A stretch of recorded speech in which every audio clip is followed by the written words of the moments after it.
Assalamualaikum warahmatullahi wabarakatuh. Saya Akila Moza dengan NIM 2320011020 dengan Prodi Manajemen Sumber Daya Manusia Aparatur ingin mempresentasikan mengenai laporan hasil dari olah data kuesioner dengan judul Pengaruh Lingkungan Keluarga Terhadap Minat Belajar Mahasiswa Manajemen Sumber Daya Manusia Aparatur 2003. Yang dimana ini ada outer model dari variabel X-nya ini ada Y1, X2, X3, X4, variabel Y-nya ada Y1, Y2, Y3. Instrumen, tabel instrumen yaitu X-nya itu lingkungan keluarga, variabel Y-nya ini minat belajar. Oke, statistik inferensial adalah proses menarik kesimpulan tentang penelitian didasarkan pada peluang atau probability antara dua variabel dengan tingkat toleransi penelitiannya itu yang medis 99% dan signifikan 0,01 dan sosial 95% dan signifikan 0,05. Di sini saya akan mengambil yang sosial. Yang pertama uji hipotesis atau validitas, yang dimana untuk mencari ketepatan atau tingkat aturan mencari valid atau tidaknya data kuesioner yang kita punya. Dasar pengambilan keputusannya itu jika nilai R hitung lebih besar dari nilai R tabel dinyatakan valid atau tidak. Jika nilai hitung lebih kecil dari nilai R tabel dinyatakan tidak valid.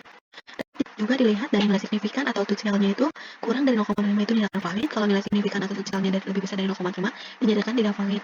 Ya, di sini ada nilai degree of freedom yang dimana N-nya ini 38, 38 dikurang 2, 8 ini populasi, sedangkan 36 dengan diperoleh dari R tabel yaitu tabel percent correlation yaitu 0,3202. Lanjut kita di sini ada variabel X atau lingkungan keluarga yaitu mencari uji validasi variabel antara kedua X dan Y.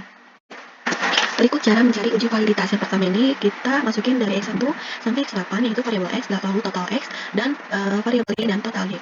Caranya gimana? Caranya analyze, lalu correlate, terus bifurcate, terus input dari X1 sampai dengan total. Ini di dulu. Kita input dari ini sampai dengan total. Lalu nanti keluar seperti ini atau table correlation. Nah, nanti seperti ini kita lihat dari percentajan di mana dari 8 pertanyaan nilai persen correlation atau hitung lebih dari R tabel untuk nilai signifikan 0,05 atau R sama dengan 0,3202. Dengan demikian kedelapan item tersebut dinyatakan valid. Gimana?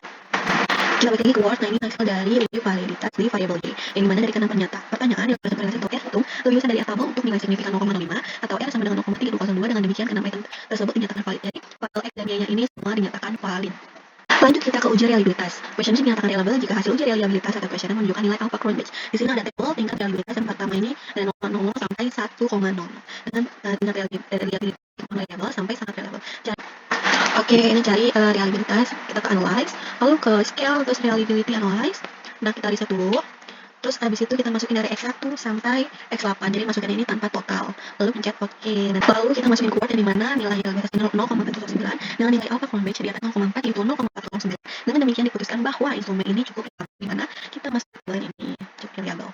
Variabelnya Y-nya ini itu reliabilitasnya 0,435 dengan nilai alpha Cronbach di atas 0,4 yaitu 0,435. Dengan demikian diputuskan bahwa instrumen cukup reliable. Jadi kedua variabel ini akan cukup reliable. Kita masuk ke uji normalitas yang dimana untuk menilai apakah sebaran data tersebut berdistribusi normal atau tidak dengan syarat nilai signifikan atau tutsialnya ini harus lebih besar dari 0,005 untuk dinyatakan berdistribusi normal. Selepas dari rumusan tadi nanti akan keluar res ini. Nah, nanti kita cari rumus normalitas itu analyze. Habis itu parametric test, lalu egalisi dialog. Nah, nanti kita pencet yang ini satu sampel atau KS. Nah, nanti kita masukin yang cuman ininya resnya aja. Lalu pencet OK. Nah, jadi uji normalitasnya itu 0,054 dengan nilai sig HMP atau tutsial lebih besar dari 0,05 maka dinyatakan berdistribusi normal. Lanjut kita uji hipotesa atau uji regresi di mana untuk mengukur pengurus suatu variabel independen, variabel X, variabel bebas dan seterusnya terhadap suatu variabel dependen yaitu variabel Y dengan HO ini tidak terdapat pengaruh antar variabel, H ini terdapat pengaruh antar variabel. Dasar pengambil keputusannya ini jika nilai R hitung lebih besar dari nilai T tabel terdapat pengaruh antar variabel HO ditolak, H diterima. Jika nilai T hitung kurang lebih dari nilai T tabel tidak dapat pengaruh antara variabel HO diterima, HA ditolak. Dapat dilihat dari nilai signifikan lebih kecil dari 0,5 terdapat pengaruh antara variabel atau HO ditolak, H diterima, atau nilai signifikan lebih besar dari 0,05 tidak dapat pengaruh antara variabel atau HO diterima, HA ditolak. Lanjut kita nanti mencari nilai pengaruh. Cari nilai pengaruhnya itu analyze, lalu regression, lalu linear. Nah, ini kita riset dulu. Jadi nilai X-nya ini masuk ke independen, lalu nilai Y-nya ini masuk ke dependen. Nah, lalu kita pencet OK. Nilai pengaruhnya ini dari R yang dimana nilai R square ada 0,227. Nilai ini menunjukkan bahwa pengaruh variabel lingkungan keluarga dan minat belajar adalah sebesar 22,7%. Sedangkan sisanya ini 77,3% minat belajar dipengaruhi oleh variabel lain. Lalu kita cari uji hipotesis atau uji sig yang dimana nilai signifikan ini 0,01 dengan signifikan lebih kecil dari 0,05 dengan demikian HO ditolak dan HA diterima. Lalu kita mencari uji mana uji T-nya ini penting jika signifikan tepat di 0,05 dengan syarat DF-nya ini 38 dikurang 2 yang diperoleh dari tabelnya ini 2,02809. Kita dapatnya ini di presentasi disebut TF atau DF. Nah, ini 0,5.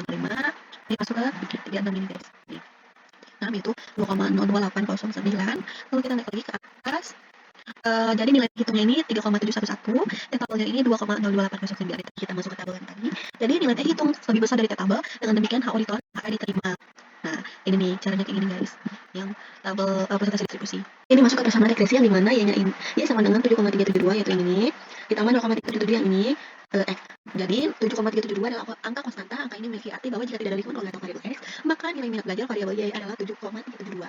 Lalu 0,377 adalah angka koefisien regresi. Angka ini memiliki arti bahwa setiap perubahan naik 1% pada lingkungan keluarga akan menjadi perubahan naik 37,7% pada minat belajar. Lalu ini ada grafik persamaan.